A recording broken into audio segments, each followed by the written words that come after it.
Hello and welcome to Mangasplaining, the show where we recommend great manga to folks who haven't read much manga before.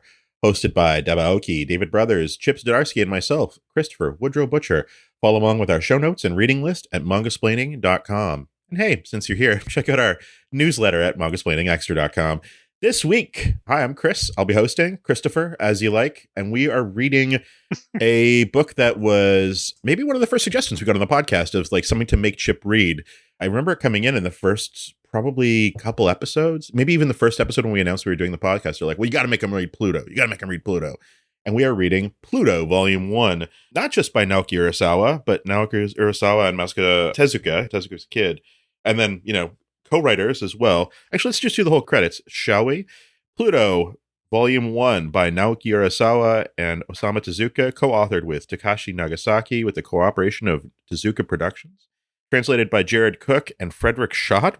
Big name on that one. Woo! Touch-up lettering by James Galbutz. Cover art direction by Kazuo Umino. Wow. Logo and cover design by Miyoko Kobayashi and Baybridge Studios. Viz signature edition designer Courtney Utt. And edited by Andy Nakatani. No, for Shonen Jump, actually. David, you ever see Andy at the office? Please say hi for me. Love that dude. Moving along. Pluto is something of a rarity in North American comics in that it is a manga. First off, and that was rare when it came out. It's less rare now. It's, I think, 50% of the market. It was a rarity when it came out. It's a manga that is adapting a different manga story that came out much earlier. So the original story is called Strongest Robot in the World. It's from Astro Boy from the 1960s. And in this story, Urasawa and some other folks got together and decided to adapt this story. And they took a 160-ish page story and adapted it into eight volumes. And the eighth volume is, it should be 9, frankly, but I think he really wanted to wrap it up. And it's kind of like, well, this is my take. We're gonna do me first this week, and then maybe we'll go right to Chip. We'll try this out because I feel like Deb and David are a little bit more aware of this book. This feels like superheroes to me. It feels like North American comics in a way, where someone is coming and taking this like important story, these important themes, these important characters and ideas, and modernizing them. And I hadn't really thought about that exact comparison, but when you look at the people who recommend Pluto, they tend to be people who don't read a lot of manga, which is actually what this podcast is about. Manga for people who don't read much manga. And they do have books on their shelves like The Watchmen, which is this title that takes these Charlton characters from the 1960s and modernizes and updates them and tells a sort of more mature story with them, in that case in the 1980s, but now in the 2000s, for this Astro Boy story. So is this the Watchmen of manga? How did we feel about it, and what do we think? Chip, why don't you give me your initial impressions of Pluto Volume 1? The Watchmen of manga, wow. Wow. All of that entails. I absolutely love this. This is fantastic. Oh. Yeah, I get why it's a gateway for maybe more of the Western superhero readers. But yeah, no, it's almost perfect, this book, it feels like to me. Wow. There are a few flaws here and there, but it's gripping, like it's got a great main character, and every character he meets throughout this is wildly interesting. Yes. Whether they're robot or human, though they seem to mostly be robot. It's Blade Runner meets Hannibal at points. It's really gripping, and Volume 1 too, like kind of, especially if you understand the Astro Boy connection, like it's a real solid cliffhanger. Mm-hmm. Yeah, and it's beautiful. It's really, really well illustrated. Yeah, it's got Akira vibes to it. In terms, yeah, for sure. He's definitely a post-Otomo kind of a creator. Yeah. What are the Akira vibes? Well, I mean, you can tell with the attention to the landscape stuff, the buildings, that kind of level of world building. But there's a type of rendering on the faces. Like, it's really good cartooning. That's that weird mix of it feels realistic, but it's cartoony, which was so well done in Akira and is equally done as well here. Yeah, it's the pen work. Yeah, it's that level of caricature without it being too much. Yeah, it's gorgeous. It's a beautiful book. There's so much I want to come back to in what you said there, but I will say here's a quick anecdote. There's an interview with Tao Matsumoto, who we've read on the podcast, he did Ping Pong and Tekon Concrete. There's an interview where he talks about his love of Otomo Sensei, who did Akira.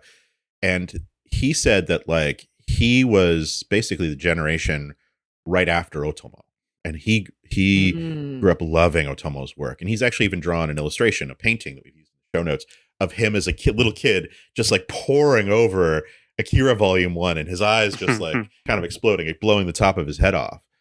And because of that, he never wanted to draw like Otomo. He wanted to bring the same level of professionalism and intensity to his work, but he couldn't draw like Otomo. He couldn't be that close to it. And he came up with this theory that people skip a generation. So all these kids that were directly inspired by Akira and Otomo kind of skipped that generation, and their work ended up looking wildly different. That like Matsumoto, Inio Asano sort of era of create, and Asano is even a little bit younger than Matsumoto, but that era of creators just went off in this like wild directions inspired by Otomo. But the next generation could be like, why aren't you guys drawing like Otomo? Like this guy's knocking it out of the park all the time. And I think Urasawa as a creator, I think is in his 50s now, and his career, sort of, he's been doing work a long time. I think he was actually more of a contemporary of Otomo rather than coming up in the next generation. But because of that, so much of that art style, those things that were in the air, the people that inspired Otomo coming to the next, really, really worked his way into his work. And I've been thinking about that anecdote now for like 4 episodes or whatever this is now. And I haven't found a way to use it during either the Otomo episodes or the Matsumoto episodes. But looking at his work here, I totally see what you're seeing about Otomo. Deb, I want to jump in. You had obviously read Pluto before. I think you mentioned it. Tell me about what it was like. And you maybe even have a funny story. Tell me what it was like coming back to Pluto Volume 1 for this rereading. Because I had some misgivings about just rereading Volume 1. And I would love to know what you thought about like picking up that story again. I was wondering too whether it was enough to read Volume 1, enough of a hook for Chip. Because we've learned in the past that sometimes just giving Chip with Volume 1 is not enough to show the charm and to really get the story, get its hooks in you. It was really interesting because like I'm rereading this again and realizing, Astro doesn't show up Adam doesn't show up to the last page. Yeah. It's like, whoa, okay. And I think when I first read Pluto, I had never read the Strongest Robot in the World. I had not read the original Tezuka work. So I just went in blind and just read the story and read it like a gripping murder mystery, And then now that I come back to it again and I'm doing a reread alongside the original Tezuka work, which is the equivalent of Volume 3 of the Dark Horse run, that's when you start going like, oh God, is how he remixed this is so masterful. Yeah, absolutely. It does not follow the same story beats. There are some definitely things that are similar, like the robots appear in the same order. They are from the same countries. There are some hints that they look like they did in the original story, but Urasawa adds so much more depth to their characters and stories and backstories. In the original stories, like maybe each of these robots, including the main character in Pluto, maybe shows up for 3 pages. Yeah. And then has a really sad ending. But now that what Urasawa does is he gives, depth and feeling to it so that when they do die, you're like, oh, you're devastated, like the North story. The North story was crazy in this one, where it's like 2 chapters of introduction to this character just to murder him. And you're just like, oh God. That was really interesting too, because Monk Blanc dies before the story starts, but you learn about him over the next 3 or 4 chapters in a way that just makes you start like weeping by the end. You're like, oh my God, he was the greatest of all robots. Yeah. Yeah. North. It's such a it's such a good idea. Just like, I mean, it's brilliant storytelling to like not even have Mont Blanc as like an active character, but the idea of robots being beloved, like the fact that he's just beloved, that those workers are working on the memorial or whatever for free because he's touched them all so greatly. Like, it's just, it's wild. Yeah. That's some masterful scene setting right there. I'm being a little strict this week by just like diving in and out because I could just talk about Pluto indefinitely. No, it's good. It's good. I was worried that it wasn't going to be enough because Pluto I think of as like 8 episodes of a TV series, and the last episode it's 8 episodes of a TV series, kind of like on Disney Plus, where the episodes can be any length and it doesn't really matter. That last one's a 2.5 hour movie, but I was worried about it because in my mind it's one piece, or at least it's maybe two halves.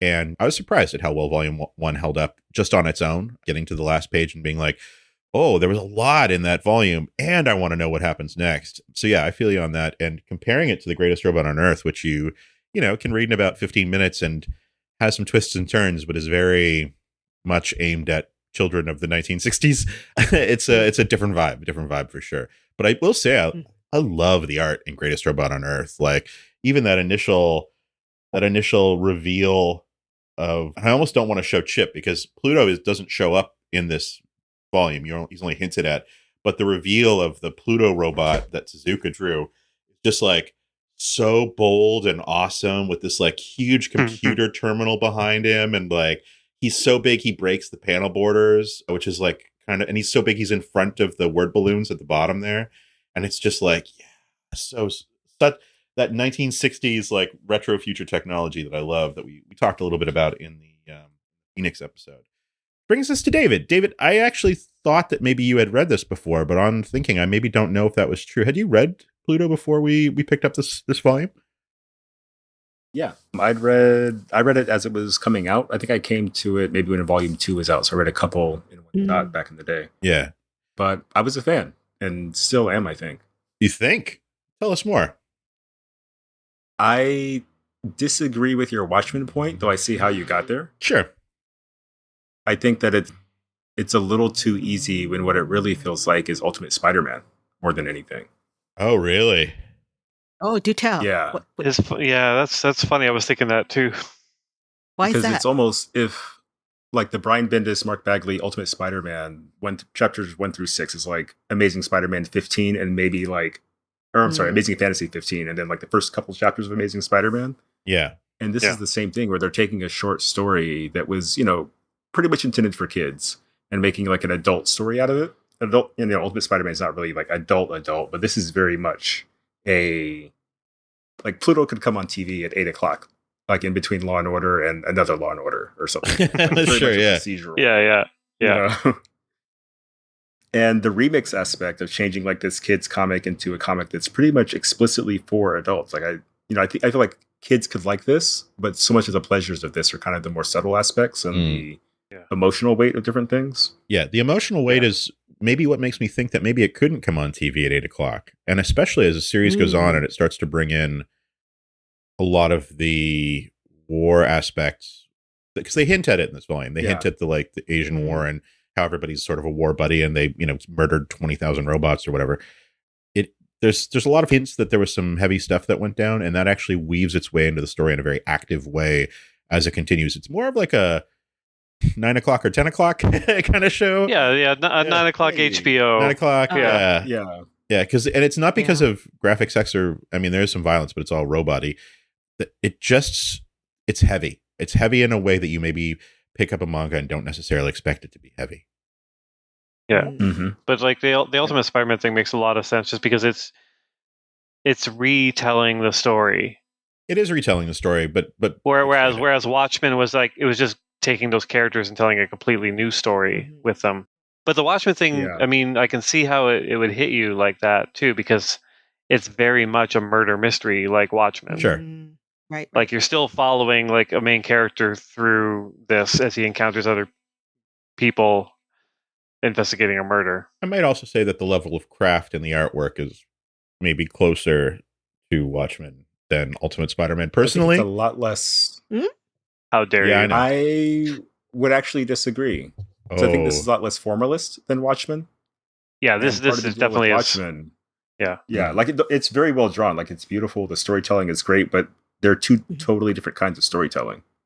Like Urasawa has no grid whatsoever, and that kind of is the engine for Watchmen. That's partly why we like it so much, is that it takes this very basic gimmick and not elevates. It doesn't drive it into the ground. It just executes at a very high level, let's say.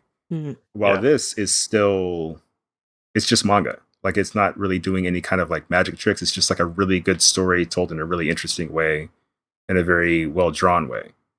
But he's not doing the kind of stuff like the panel-to-panel continuity that Dave Gibbons was doing on Watchmen, I don't think. Yeah. I would love to go through it and look at it with that eye, because I don't think I read it that closely when I was reading it for this episode. But I don't know that I'm fully there. But any other first or initial thoughts on rereading Pluto for the first time you want to share? Before I got hired at Image, I guess still am a comics critic. And Pluto was one of the books I wrote about the most, along with probably The Wintermen and Vagabond, I think. So this was way up there for me. Like, I got a lot out of this on my my first time through. But rereading it now, does it feel the same? Are you noticing a couple of flaws here and there, like Chip mentioned? Urasawa's like the same face thing doesn't super bother me. I feel like that's just an artist thing. Like, you learn how to draw faces the way you learn how to draw faces. I know it comes up quite a bit. But no, mostly it's just like a ripping yarn, let's say, the Frank Miller parlance. There's like the North Number 2 story was flawless. You know, the Brando introduction, super good, where he's a giant robot and then he's also a giant dude. And then he's also a wife guy and a dad. Yeah. Like there's so and he's also a robot. You know. Yeah. That's great. There's a lot to appreciate here. And a lot of this ends up coming back, you know, down later in the series. The introduction of Adam, I think, was actually my favorite part in this volume, the first time I read it. The slow reveal. It was so understated. Yeah. Oh, it's so good. It's almost like if, you know, you see someone standing near a shadow, then the shadow slowly reveals itself to be Batman at the end of an issue. Yeah. Or I'm sorry, at the end of a graphic novel that's about Batman. Batman's been there all along. Yeah. And have you read the original Tezuka? I'm curious now. The short, Once Upon a Time? I watched the animation, but I don't think I ever ended up with the whatever the Dark Horse volume was for Astro Boy. So it's actually in Astro Boy Volume 3. And as Deb pointed out, it's on Comixology Unlimited, so you don't even have to pay to read it if you've already got a subscription. But there's some really good... I want to go back to a thing that Chip said where, like, he mentioned specifically that the landscapes are kind of stunning because Tezuka in the original, it's a fight comic. There's lots of close-ups of the robots. Like, he was clearly on deadline for a lot of it, but there's some pretty impressive scenery every once in a while that's pretty cool. I'll put it in the show notes, I think, rather than dig too deep into it now. But I want to talk a little bit about Urasawa and about this story in particular, because we sort of talked around it, but I didn't read the back of the book copy, and I kind of didn't do it on purpose because I wanted to get everyone's impressions before I let the book decide how we talked about it. Pluto, in an ideal world where man and robots coexist, someone or something has destroyed the powerful Swiss robot Mont Blanc. Elsewhere, a key figure in a robot rights group is murdered. The two incidents appear to be unrelated, except for one very conspicuous clue. The bodies of both victims have been fashioned into some sort of bizarre collage, complete with makeshift horns placed by the victims' heads. Interpol assigns robot detective Geist to this most strange and complex case, and he eventually discovers that he, too, as one of the 7 greatest robots in the world, is one of the targets. And that's a little spoilery, honestly. Like, that takes us right up to halfway through the book with the introduction of North Number 2. Like, the first 3 chapters are spoiled by the back of the book copy, which is a choice. But yeah, this is, I think, as it's been hinted at, a murder mystery where something is killing the greatest robots in the world, and the investigator is one of the robots who's on the target list. Just the idea of that, taking that Astro Boy story where, you know, Geist is just a character who shows up and he gets murdered, you know, spoilers, and making him the viewpoint character instead of Adam, I think is already an interesting thing and very much fits with Tezuka, or not Tezuka style, but Urasawa style, where Urasawa is known in North America for seinen comics, sort of murder mysteries. Monster, which was his first released here, is about a young doctor in his, like, I think mid-20s who something happens and he becomes sort of the center of international intrigue. Without spoiling it for Chip, we might read it one day because it's pretty good, especially because he seemed to like Volume 1. Oh, yeah. Pluto. 20th Century Boys is an extended sci-fi mystery series, which was his next big work before. And he actually ended up doing the last few volumes at the same time as Pluto. So there's a lot of crossover between those two that you can sort of see in the end of 20th Century Boys. And since then, we've gotten Pluto, we've gotten Master Keaton, which is his, like, straight ahead sort of Indiana Jones style, like adventure comic for men that was running even before he started with Monster. And then a couple short story collections as well. The Mujirishi one shot. Like, this dude's been extensively translated into English in a way that I don't expect of like comics for, and no damning with faint praise here. This is comics for middle-aged men. Like, this is like firmly, and he like wavers a little bit, but it is very much like, in the comics world, it's comics for middle-aged men. But in the HBO analogies that you guys have all brought up, it is primetime HBO with probably more of a male demographic like Hannibal, because it gets a little grisly at times, except the grisliness is robots instead of people. Male demographic like Hannibal? Do you think Hannibal is... come on. Silence of the Lambs, I think of as like girls... the Hannibal TV show is like mostly women. All right, I beg off. I don't watch TV. Yeah. My bad. I was thinking of Silence of the Lambs. I don't watch almost TV. Eating and almost kissing each other. That is totally... That's for guys. Yeah. That's for me. I'm a middle-aged man who wants to see dudes almost kissing each other. Am I not the demographic? Literally the other day, I was walking down the street and I ran into a woman who had a full Hannibal tattoo. Holy shit. On her arm. She was walking a dog.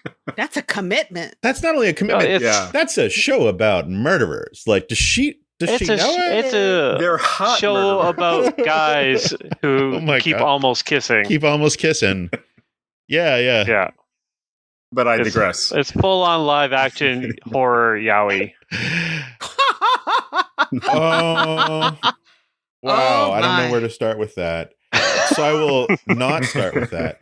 Get back on the freeway, Chris. So yeah, this is very much, sorry, his work is seinen, like men's magazine kind of work. It's in, I think, Superior or something like that. But it's very much in the style of like a men's magazine kind of thing. He's kind of like, it's so weird that our canon is so weird, because he's like Taniguchi in a lot of ways, except the only Taniguchi we've read is like Sad Dad comics. We haven't read any of the like Taniguchi dude climbs a mountain because it's there, or dude climbs a mountain because he has to rescue his best friend's teenage girl who's been kidnapped by pornographers, like that kind of men's manga that Taniguchi does. We only have like the sad Taniguchi stuff because that's the shit I like. So yeah, it's kind of wild. Like Taniguchi, or like Blue Giant, where it's like you're looking back fondly at your youth, through the eyes of a guy who's in his 50s now who loves one thing very much. That's what seinen comics feel like to me, or like that kind of mainstream seinen comic, not the seinen comics that David tends to appreciate a little bit more. It's true. But yeah, I should ask a question, right? What did you think of Pluto Volume 1? Oh yeah, no, it's perfect. We got our takes. We didn't get your take. It's perfect. Like it's annoying. I was reading it and I was just like, there's nothing. I'm not just going to gush about this for the whole hour. So I'll just like, I'll let those guys talk or try to bring up other things. But yeah, no, Pluto is, I think I was home post Christmas and first visit back since I moved to Taiwan, and I got to hang out with my friend Chris McLaren, and he's a great dude. He loves comics a lot. He's maybe gets buys more comics than anyone I've ever met. And Pluto is one of his favorite books. And this is a dude that like reads on average 20 to 40 like graphic novels a month. And he still is like, so when are you going to do Pluto on the episode? Like when we were hanging out and he's driving around, I was like, oh man, maybe I really actually do got to do Pluto. And reading it around again here, yeah, I can totally see that. The artwork, in particular, the attention to the cityscapes in Lucerne, not necessarily in Lucerne, but in Germany where they are, the rebuilding, the attention to detail in coming up with the different robot designs and modernizing the Tezuka, but not in a way that feels modernizing, if that makes sense. It's just like, these Tezuka robots have always existed in this world, and it's just robots come from a different place. And here's the big thing. Astro Boy's just drawn like a little boy at the end. Even Geist, who's our lead, has some robot-y characteristics about him. He's kind of a little bit dead-eyed. He's kind of a little bit like, I mean, obviously his hand turns into a gun, and he's kind of a little bit like long, like there's something about him that's like, oh, he was almost there. He's got that like I'm almost human looking Uncanny Valley AI thing going on in his look, which you don't notice until you start to see other humans and you realize that they're drawn with a lot more caricature. But then you meet Astro and he's just drawn like a boy, like a little boy. And you're like, that's going to make the things that happen in this short story terrifying, because it's going to be putting an actual child in danger. And that maybe is the greatest masterstroke of this, is he didn't make Astro Boy the lead character. He made Geist the main character. Or they didn't. And Astro Boy is the character that we all, that have any attachment with him or grew up with him, which is the entire nation of Japan. He's the character that we love. And so by not making him the lead, you don't know that he's going to make it out okay. You don't, by making him look so vulnerable and small, like he's just this kid in a raincoat at the end of the book who's saving a snail from getting stepped on. It's really good, and it makes what happens in the later volumes and makes the sacrifices that Astro has to make. In my head, he's Astro, he's not Adam. Sorry, weeb listeners. It makes those sacrifices so much more powerful to me as a reader. Pluto's one of the few graphic novels, few comics, I guess, few manga. I absolutely I cried 3 times in the last volume when I was reading it the first time. I had to actually put the book down because I had to get the tears out of my eyes. And it was the idea of self-sacrifice and the idea of robots. I mean, I loved robots as a kid. I loved Transformers. I loved Robotech. I loved all the giant robots, of which this plays with a lot of that kind of ideas. And it's the idea that we would build something that would embody our best features as humanity, of caring and helping people and wanting to serve, and then just treat them like shit, and they would still love us anyway. And that's the Tezuka robot.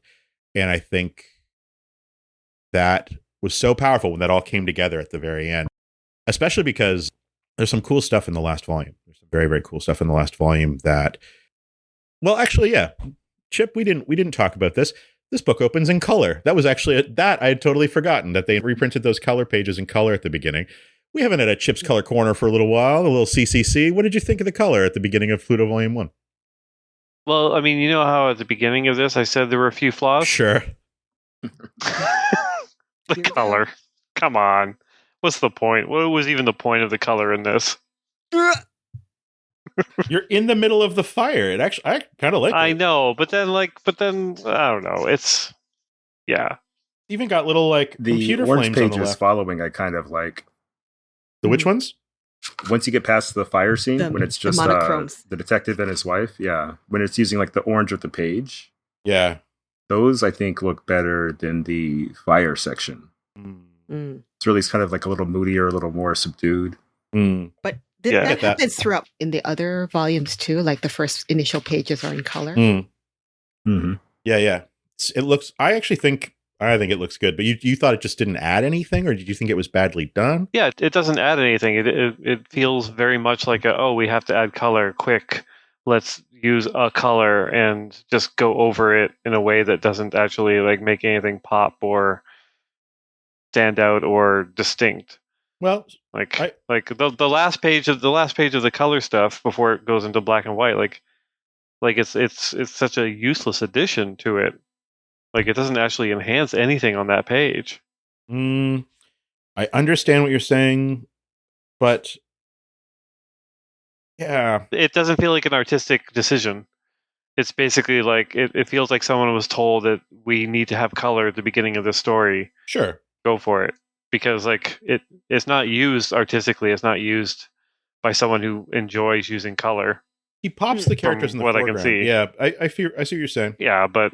And the Pluto shadow in the fire on the ground, I think, is kind of an interesting situation. But yeah, fair enough. I will say I find color used really effectively in the last volume, and I'm not going to spoil it, but unfortunately, the Viz editions don't reprint the pages in color that are in color in the Japanese special edition. But there's a couple of moments and a couple of the pages are reprinted in color, but there are a couple moments in those last volumes that are in color, and it does maybe address that criticism. But yeah, for opening stuff, I see what you're saying, but I think as an enhancement, kind of works for me. David, what'd you think?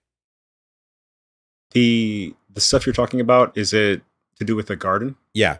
Those are in color in the Viz edition. Yeah, sorry. And those are remarkable. There's more stuff in the Japanese special edition.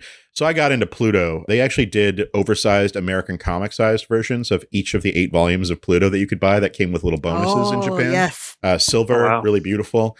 And that actually includes, there's a book that includes all the color pages that were in color in the original serialization.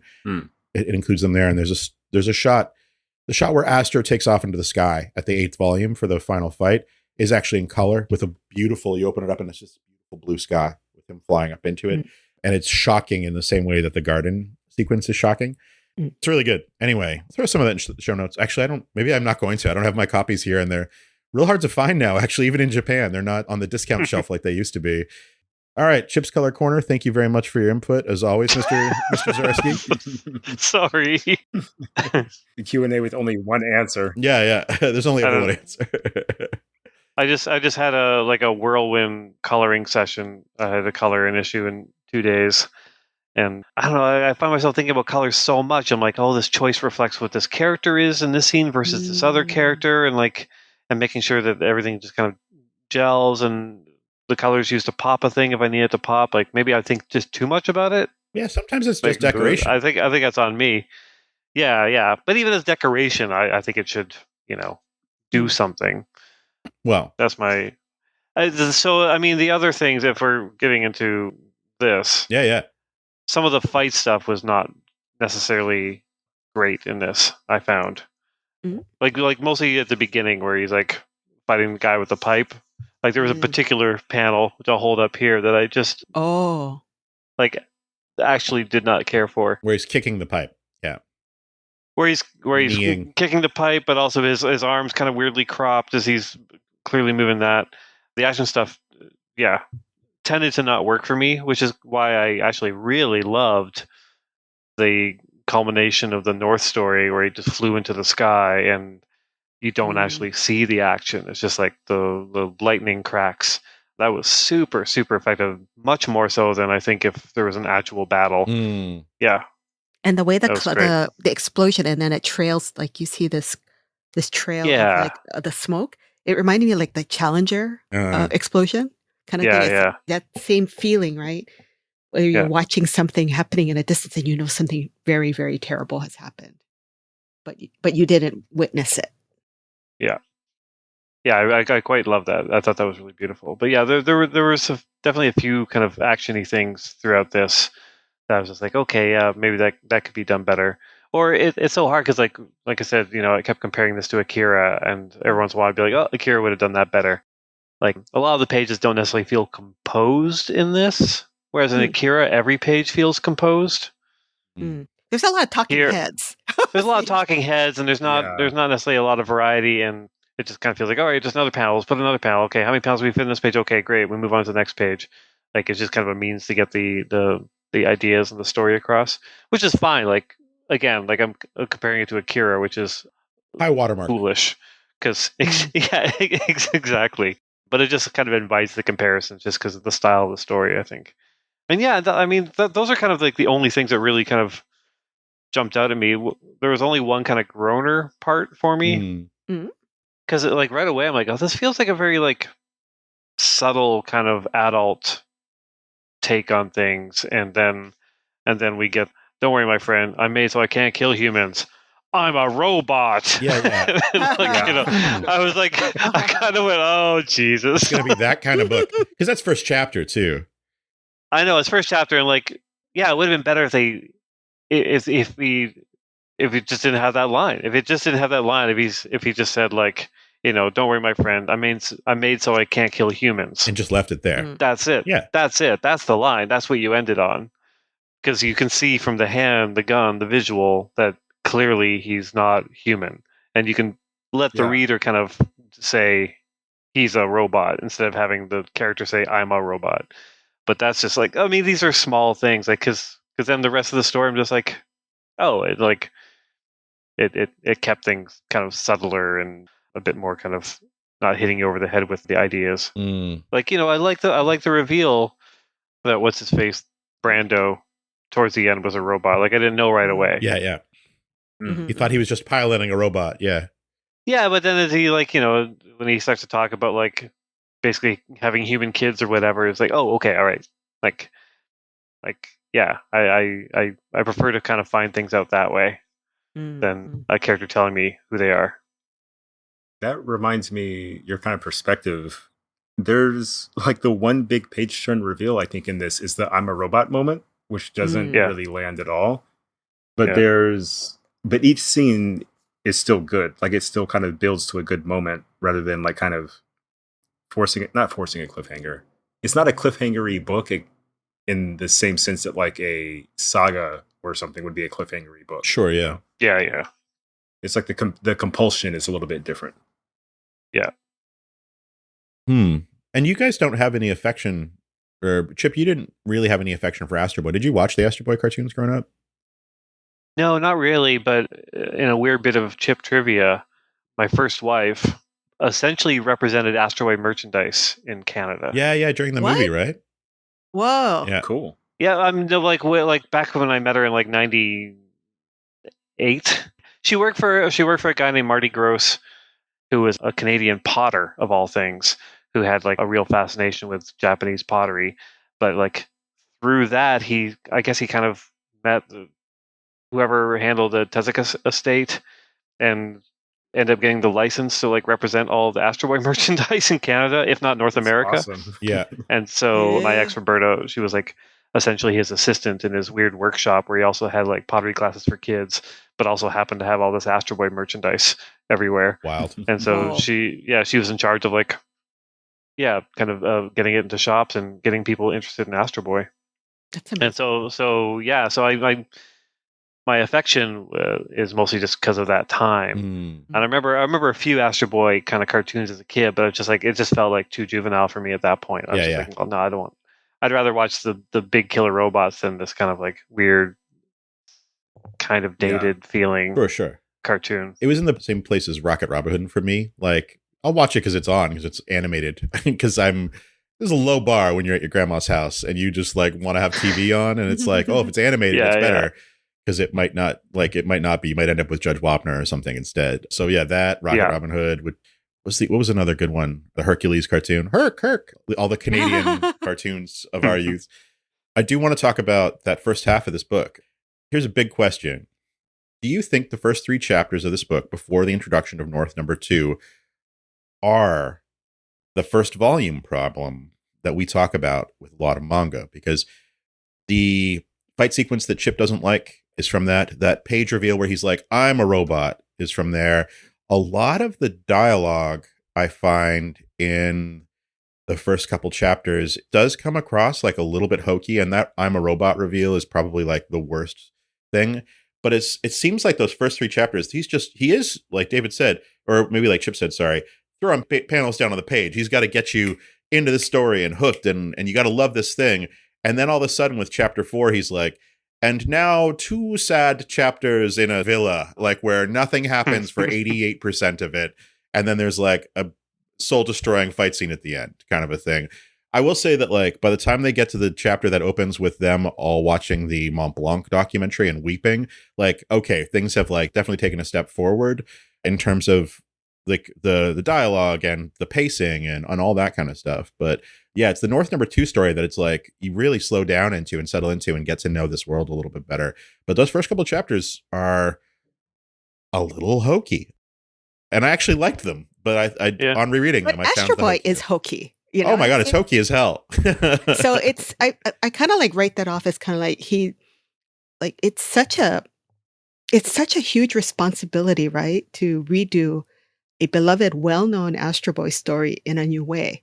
And I think the first couple of chapters is like he's kind of like getting settled into it. Like he still feels a responsibility to the old story, but he wants to do something different. And it if you read enough Urasawa stuff, you can see, oh, this is one part Master Keaton, one part Monster, one part 20th Century Boys, you know? Sure. Like, the only thing it doesn't have is Yawara, right? Which is the teen girl volleyball manga? Judo manga. Sorry, my bad. Volleyball's happy. Sorry, my bad. So it has a lot of like the familiar notes of Urasawa stories, and then you can see him trying to meld together what is a very different style of storytelling and character building than what Tezuka did. Like for the reason you said, right? Like the original Astro Boy story was written in the 60s for kids, and then this is for adults. I think I was reading another blog post where people were saying it feels intimidating to do Beatles covers because the Beatles did it. Yeah. And you're like, how do you put your fresh spin on it? Or do you just try to mimic what they did? I think people were saying like, this is more like how Johnny Cash does Hurt by Nine Inch Nails, right? Yeah. Instead, where it's like, it's the same song, the same lyrics, but when it's sung by a man who's lived a very tough life and he's at the end of his life, it's so heartbreaking instead of angry, right? This is kind of like that, like where you're reading I think a lot of the story beats and a lot of the themes about what does it mean to be a robot and what does it mean to be human and how do humans mistreat robots and things like that, right? Or what machines do and because humans tell them to do it. What's a soul? What's love? All these big themes, right? It's there in the Astro Boy story, but it's so much deeper and resonant and mature. Because Urasawa won, it's what 40 years since the original story, and manga storytelling has evolved quite a bit, and the audience that he's writing for has too, right? Like he trusts that they're ready to take on these themes and take on ideas. Like I think latter volumes get into kind of start hearkening to the Iraq War, right? There's a lot of really interesting things here that it has beats, has the lyrics, but it's a different song. Yeah. And I think that I see what Christopher is saying, but I think the way Deb put it, that it's like, it has the beat and the lyrics is the same song. The change is just like a shift change when you go to the North Number 2 story. It's like Urasawa setting expectations and then also upsetting the expectations that they set. Urasawa and Friends, I'm sorry. Because the first bit, you're like, okay, this is going to be like a pretty standard murder mystery. We're going to follow this, detective guy around. He'll meet some people, yada, yada, yada.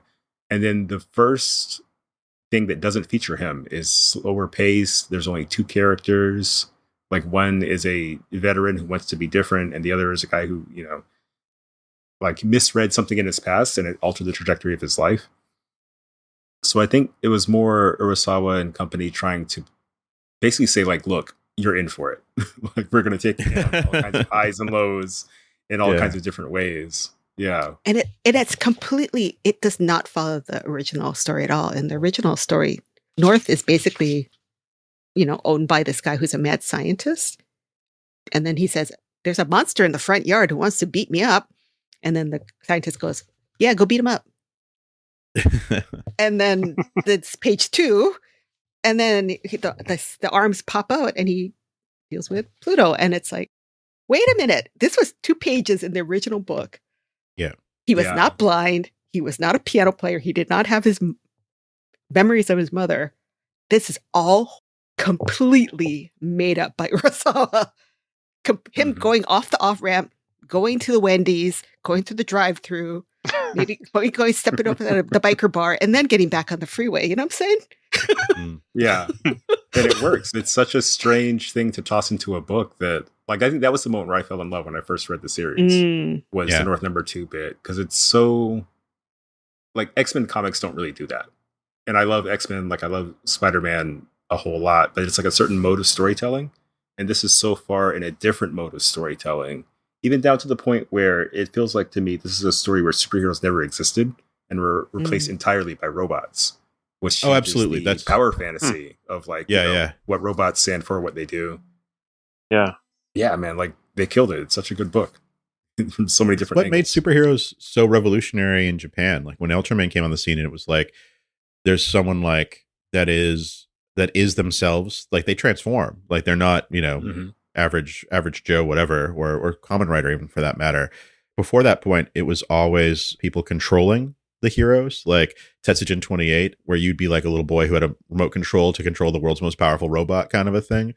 And all of a sudden it's like, no, you can be the hero, and you just have to like have the right gadget that transforms you. And it's still technology based. It's still that kind of that thing where you transform from the person you were into this technology based hero with the right belt or the right bike or whatnot. And I think that's such a key to a lot of manga, heroic storytelling. And it's interesting because, I mean, the Marvel movies really dug in here, like really, really dug in here. Because there are a lot of tech heroes. Thor's a hero because he's got his tech, his hammer. Iron Man's got, his armor. Captain America's got his shield and his, super soldier serum. It kind of like hit in Japan in a huge, huge way. But the peak human, superhero characters as well, like the Hawkeyes and the Black Widows and things like that. Oh, like to the point that people just wear Marvel t-shirts here. And I don't mean t-shirts with Marvel characters, but literally just the logo Marvel. For Marvel. There's like a whole merch shop that's like, you can buy the word Marvel on literally any piece of clothing or accoutrement. Like you want to buy a backpack that just you're paying $25 more because it says Marvel in red letters on the back of a black backpack. You can do that. It's weird that it hit so hard here. But I'm also sitting in a house where I think I have Astro Boy on 7 or 8 different things that I own. So merch is pretty cool. I'm pro merch. Don't get me wrong. Yeah, I think I'm gonna go on the record, and I think this one, Pluto Volume 1, is Yotsuba Volume 1 and Volume 2. You both get and the pancake story that makes people love it. You get the stuff where you're like, I see what people are talking about, and then you get to, oh, I see what people are talking about, and I love this book now, and it's its own Volume 1. And I was really worried about it before we went into this. I'm glad, Chip, you ducked. Fear not. Fear not. I will say that it's still. Well, that's my thesis, and David, maybe as the preeminent expert on Pluto, apparently. Yes. Do you feel it is? How do you feel Pluto works as a serialization versus taking it in as a whole piece? Because I got to the end and I'm like, man, I'm gonna have to go back to Kinokuniya in Tokyo and buy 2 to 8 because I really want to see how this ends, and it's not on digital. I don't have a good answer. When I was reading it, it was already in graphic novel format, and I feel like that's already so different from reading it. What was it? Monthly, probably. Mm-hmm. That, I don't know, it feels good in graphic novels, I guess is the best way to say it. Like each volume feels like a complete story. I think the 8th volume is a little bit bigger than the others. Yeah. Yeah, it's like 280 pages or something. Story. Yeah. Yeah. But like the pacing is great. The characters are great. Every volume always left me like wanting more, but still feeling satisfied. Like I can see that. There'd be a 2-month wait until the next, volume, but I'd be like, okay, that's fine. Like, I feel good about this. Usually with manga, I feel awful about it. Sure. That works out great. The nice thing with this volume 1 is that you get a complete story, but also it just happens to be part of a larger story. Like the North Number 2 story is complete. Like it's a perfect short story, but the fact that it's kind of nestled in and adds to the larger story, like that's super impressive. Big question for you guys, because obviously you know the answer. Do we ever find out about North Number 1? Don't believe we do, actually. That's our before Watchmen. Yeah, there you go. You figured it. Yeah, right around the podcast. Gonna make us all rich. Incredible. North Number 1. I was going to suggest that, like, because we're going to finish with Akira pretty soon. Like, can we do Pluto volume by volume as our next one? Because I'd love to. No, that's just my pick for the next time we do books. It's just Pluto 2 to 8, actually. So don't worry about it. Well, Chip, I'm sorry, but you're gonna have to buy 7 books, and we're gonna have to read 3,000 pages for next episode. Yeah, I wouldn't mind with this one actually. Whoa, look at that! This one, it holds up very well. It holds up really well. Yeah, I mean, I'm probably gonna binge the rest of it because, like, I'm so jealous of you guys. Like, I couldn't find my volume 1, so I had to buy the Japanese version from Bookwalker. It's good because I could still read it and understand it, but I probably didn't hit me as hard because the dialogue, along with the art, really hits you, right? Like that scene where the detective, I can't say his German name, goes to visit the widow of a police robot. Oh my God, that was awful. Like good, but like, and when he goes back and you think that it was Law and Order, when you get the second surprise interview with the person that they interviewed, where you like, it's Law and Order, someone shows up for like one dun segment, and then they went back at the end and like the story changed a little bit, and it was like heavy. It was even heavier, where it's like, do you want to see his memories and like remember him? And it's just like, yeah, the sci-fi in this is so good, and the robots being kind to each other is so good. Yeah. the fact that the wife robot, you can tell she's devastated and she's sad, even though her facial expression doesn't change at all. It's the way that he frames it and the way that he paces it. The pacing, yeah. Mm-hmm. That's masterful. But it does make me understand why, like the original robots in the Astro Boy story, they all look like Mont Blanc, right? They have like these cartoony looking robot personas. And that what he decided to do here was to make a lot of like Brando and Hercules and Epsilon be human looking characters who put on power suits. Yeah. Which is an interesting move because it allows him to do what he knows how to do well, which is draw subtle facial expressions to show emotions, which you can't do. Like Mont Blanc and North Number 2 are pretty much limited by their robotiness, right? With Brando, you see more personality. You see his mischievousness, his strength, and his, when he looks resigned. But when they do reintroduce the robot wife character, she looks like she's straight out of Jetsons. She's like Rosie the robot. You know what I mean? Like she's like a classic looking robot. And so she's just got this, like, she's drawn like a machine, but still manages to just wring so much emotion out of her, like, non-responses and her it's not like she's, like Rosie and doing the squash and stretch of the animation where she's like, oh, Mr. J, like, like she's really drawn like a machine, but it's still the way, maybe where I was like, there are very, very deliberate choices in the framing and paneling of this book. And not all the time. Sometimes it's just, you got to get to the next story. But sometimes, like, he just stops and he, like, there is consideration, and the full page spread, or I think the 2/3 of a page illustration of her sort of rendered in the like light where she like is sort of taking in what it all means that her husband, who's also a robot, has died, is wild, because it contrasts maybe in the next scene or in an adjacent scene where guy's just talking about going on vacation to Tokyo, and he's talking to the travel agent, and she's like, and you don't mind me asking, you're a robot, right? And he's like, yeah. And she's like, oh, I'm a robot too. And I want to go on vacation. I'm very jealous of you. Like, and it's just like, it's this, like, we're so close to human, people can't quite tell if we're human or not, versus this looking robot that looks straight out of a Tezuka design kind of, or looks a little bit like Rosie the robot from Jetsons. So yeah, there's something there that's really worth exploring. But like I said at the top of the podcast, I could have talked about this one. I could have gone through scene by scene and talked about this one. Maybe David already did. If it's still up online, I'll find it and throw it in the show notes. You can read his thoughts. But let's jump into some final thoughts. And my final thought was that, like, the way that the wife robot character was designed and portrayed made me appreciate everything that was going on around it a lot more. Anyone else have any final thoughts they want to share about Pluto Volume 1? I've got a quick one. Yeah. On page 122, an underground doctor comes and basically like fixes North Number 2's, like, his master's eyes or whatever when he's a child. Anyway, the doctor's Blackjack, who's another Tezuka character. I love it. Yeah, the subtle reference in there. Whenever like a black market doctor or an unlicensed doctor shows up, it's almost always Blackjack in any manga, I feel. That was cool. It's like, it shows that he's doing this like very grown-up literary approach to, a children's comics character, but he'll still include like all the hits. Yeah. And as we see more characters in Volume 2, like, you'll see more Tezuka designs, like straight up Tezuka designs, but done in Urasawa style. And it's a trip. So yeah, great series, a lot of fun.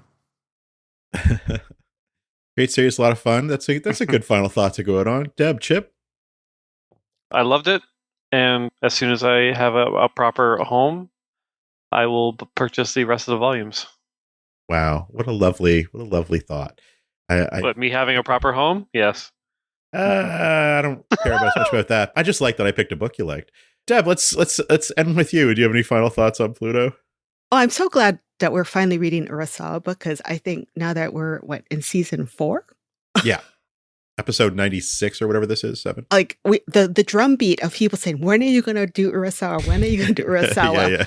I'm so glad to finally satisfy that, because I've had to justify this, right? I've had to say, I'm sorry, we can't do Pluto because in print, it's hard to find. Yeah. And that's not the case anymore. I mean, they're reprinting it, so it's easier to find. So that's good. And I think this is his best series, his most complete work. Because one thing that Urasawa does, I mean, I love Master Keaton. Master Keaton is like like those North #2 stories? Like Master Keaton is just a series of these interesting, touching vignettes that catch you by surprise and kind of weave in history and adventure.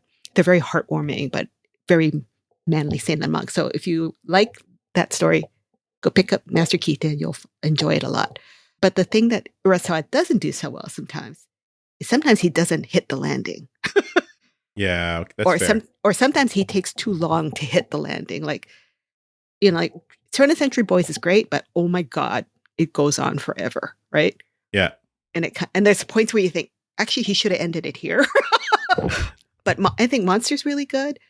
But this, to me, is like everyone I've talked to who's read Pluto reads it beginning to end, no stopping, and says, I cried. It was so moving. Oh God, it's perfect. Yeah. So I think he's a great storyteller. Sometimes he coasts, like Asador right now. I don't think is hitting it. It's okay. It's not hitting it for me. But he's so accessible. His craftsmanship is there. His storytelling is there. It is a perfect gateway manga for people who don't read much manga, because it's so, you don't have to read other manga to appreciate how well this is drawn and how well this story is told. You didn't even need to read the Astro Boy story. Like I didn't read the original story for years, but when you do, I appreciate it's his, what the decisions that were made to reimagine the story, where he took detours, where he added depth, how he could take a 160-page story and turn it into an 8-volume manga. Like, that's when I'm in awe. Like, good job, man. This is perfect manga. I think that's a great way to end this episode. Good job, Urasawa. You get Mangasplaining stamp of approval. 4 out of 4. And with that, like you care. Let's go.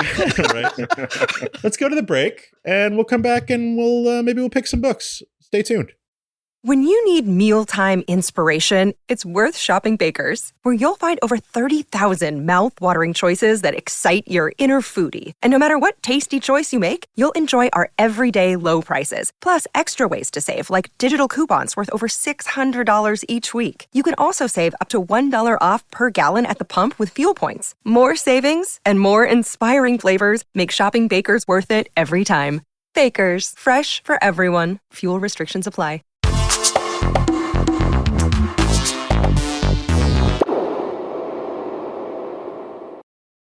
And we're back from the break. We hope that was lucrative for us and not too annoying for you.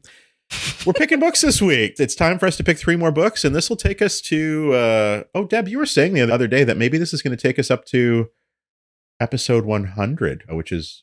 Oh, wait, we already picked episode 100. It would take us up to episode 110.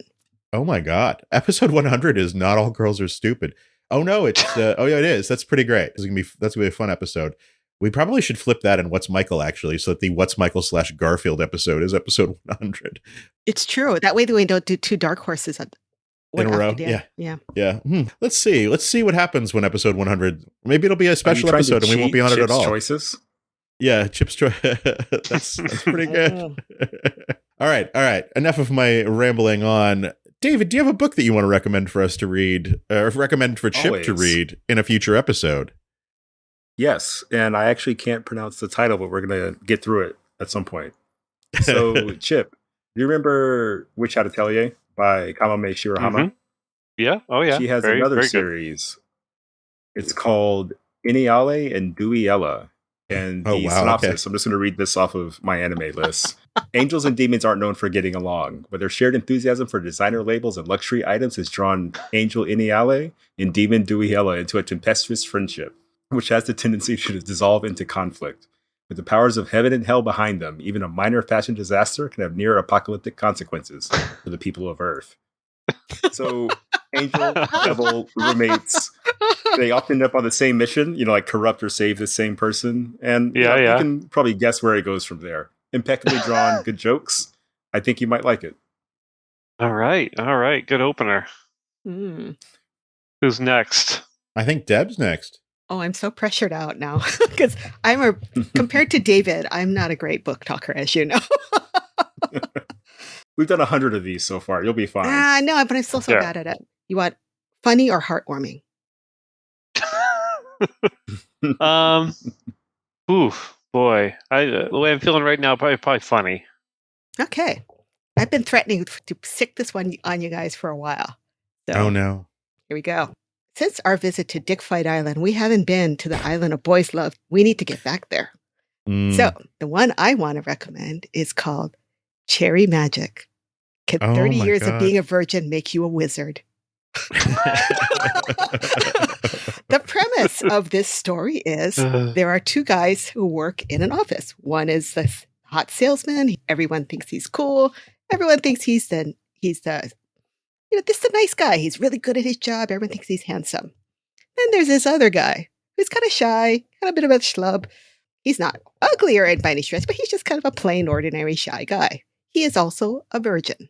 What he discovers on the day of his 30th birthday is that now, not because he's a 30-year-old virgin, he has gained magical powers. And the magical powers is basically that if he touches somebody, he can hear what they're thinking. So when he touches his coworker, just by accident in the elevator, he discovers his hot coworker is into him big time.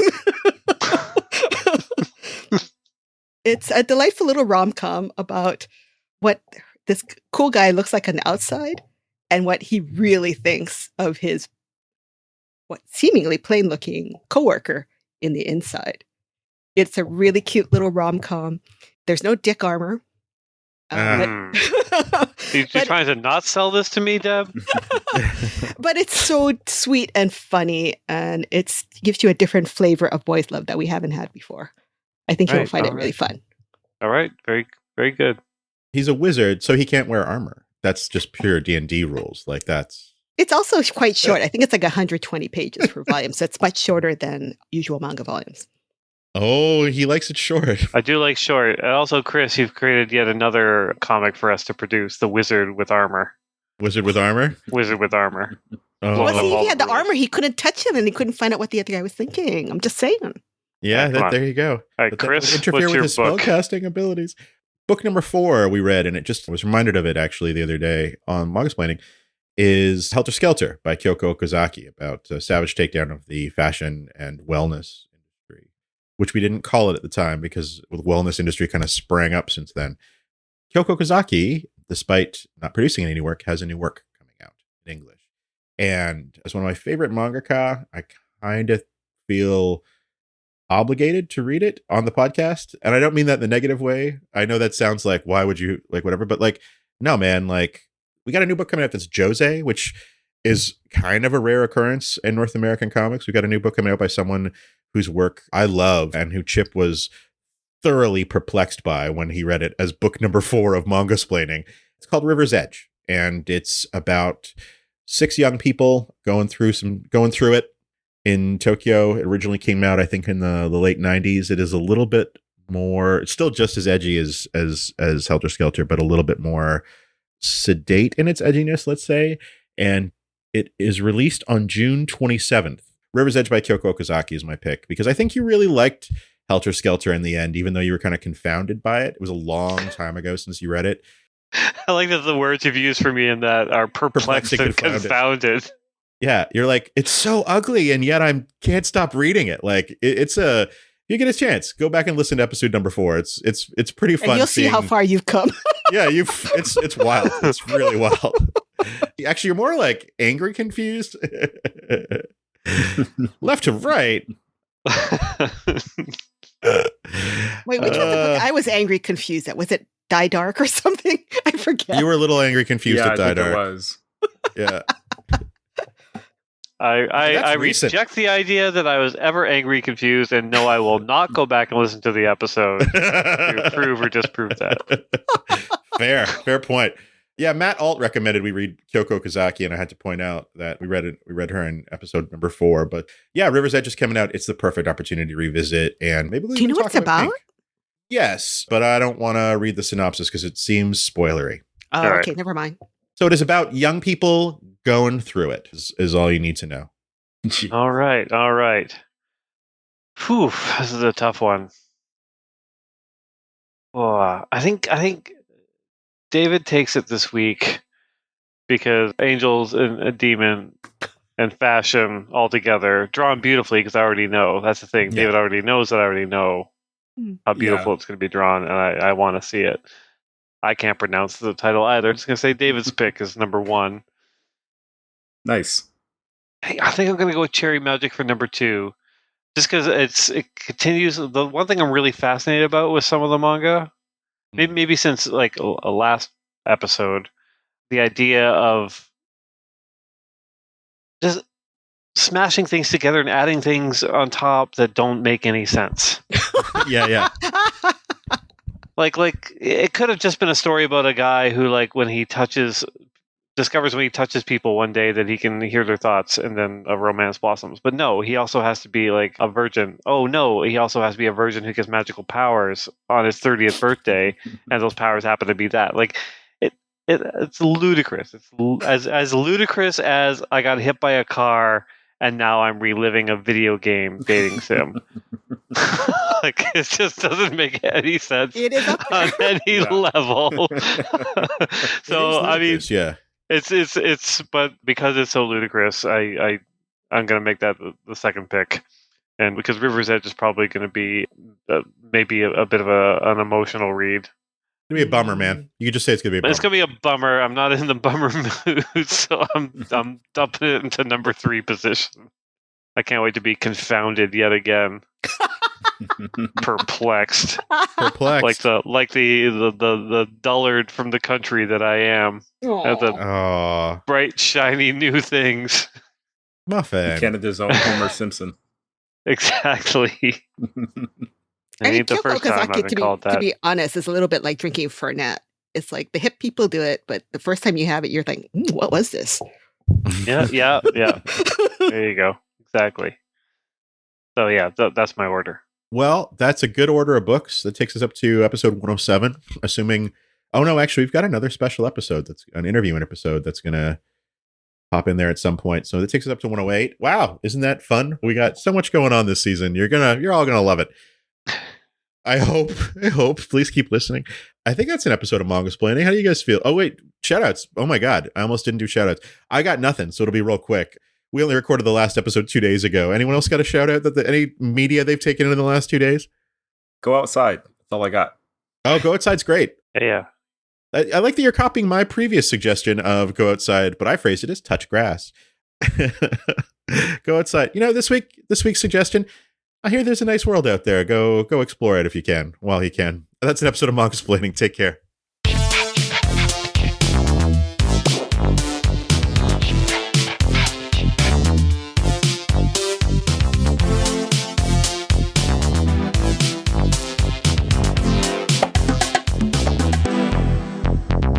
This has been Mangasplaining number 99, Pluto by Naoki Urasawa. Thanks for listening. For our next episode, we'll be doing a special on Okinawa by Susan Higa, featuring an interview with the book's translator, Jocelyn Allen, and editor, Andrew Woodrow Butcher. It's our 100th episode, it's the first Mangasplaining Extra co-published book, and it's in stores the last week of August, which is right around when the episode's going to be released. It's going to be a pretty big week. Want to pick up a copy of Okinawa? Consider supporting your local comic and manga specialty shop, and you can find one near you at comicshoplocator.com. Or check out your local library for print and digital lending options. You can also follow along with our complete reading list and show notes at mangasplaining.com, and check out our newsletter and digital publishing endeavor at mangasplainingextra.com.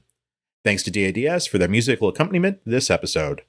Now at Menards, save big money on everything for your next painting project. Dutch Boys DuraClean is an exterior paint and primer in one. It's available in thousands of color options. It's formulated to resist dirt, mildew, and fading. Save big on Dutch Boy paint when you shop at Menards. Visit us in-store or on menards.com to view our weekly flyer and check out all our great deals happening this week. Save big.